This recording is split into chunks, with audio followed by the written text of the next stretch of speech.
Nous venons d'inaugurer la salle intelligente du centre Talibou Dabo. Également, nous avons remis les attestations à la suite de la formation que nous avons donnée à l'ensemble des Badianougor de Grand Yoff, mais également quelques Badianougor de la région de Dakar. C'est aussi une journée où nous visitons l'ensemble des points Wi-Fi que nous avons déployés dans le cadre du programme Smart Sénégal.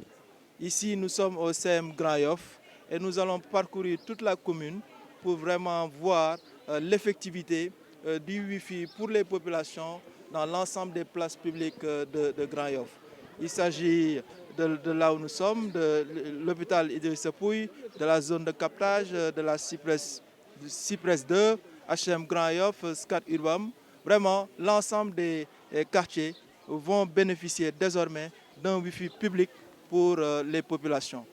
Donc voilà un peu le pourquoi de cette tournée et nous remercions vraiment la mobilisation des populations de la commune de Grand Yoff. Donc cette formation est le fruit d'un partenariat entre l'Agence de l'informatique de l'État et Enabel.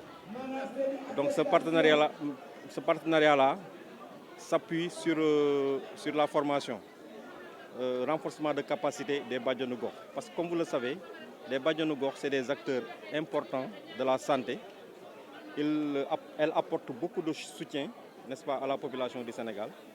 Et nous avons constaté que ces Badians, dans le cadre de leur travail quotidien, utilisaient souvent le support papier, les méthodes traditionnelles, dans le cadre du rapportage et de l'élaboration de leur rapport. Donc nous avons jugé nécessaire de les former en alphabétisation numérique.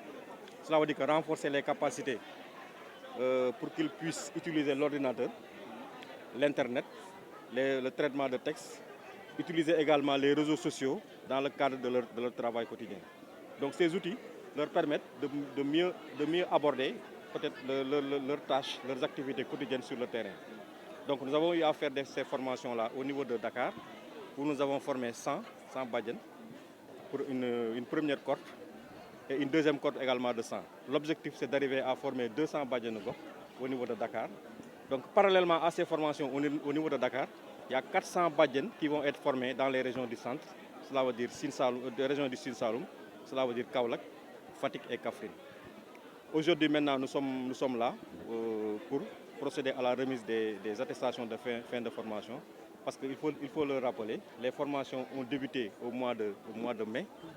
Donc on a fait pratiquement mai, juin, juillet, août, septembre, octobre, on est au mois de novembre. Donc depuis le mois de mai, on forme ces Badians à l'utilisation de l'ordinateur, à l'utilisation du smartphone. Et ce, grâce à Enabel, qui est notre partenaire stratégique, qui a déployé des moyens importants pour rendre possible donc, cette formation. C'était un immense plaisir qu'on vienne ici nous donner nos diplômes, mais en nous initiant sur la formation en numérique.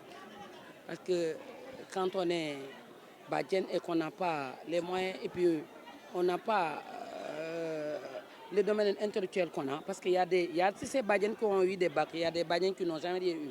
Mais avec ces formateurs, on a réussi à savoir comment on fait pour ouvrir un ordinateur en mettant nos données, en nous dotant des smartphones pour qu'on puisse savoir ce qui se passe sur le numérique. Vraiment, c'est ce qu'on peut dire sur l'ADIE. Et ces formations, c'est des formations très extraordinaires parce qu'au début, on ne savait même pas comment on fait pour ouvrir un ordinateur. Donc s'il y a quelqu'un qui nous met en rapport avec tout un chacun, surtout avec l'Enabel, qui nous ont mis dans de très bonnes conditions en nous apprenant qu'est-ce que c'est que la technologie. Et comment cela va vous aider dans votre travail? En nous aidant, c'est de faire, parce que nous sommes des Badiens sur le problème de la santé. Nous sommes des reproductifs en formation sur enfant, mère-enfant. Nous avons des données qu'on doit mettre, la femme qui est en état, la femme qui est en son enfant, qui doit faire des injections, qui doit faire des analyses, tout ça. Si on n'a pas un ordinateur ou quelque chose comme ça, on ne peut pas mettre des données. Ou bien sinon, on oublie. On met sur des feuilles de papier et de temps en temps, on peut le balayer ou bien le mettre. Mais si on a des smartphones, on est obligé de mettre nos données sur ça pour ne pas oublier.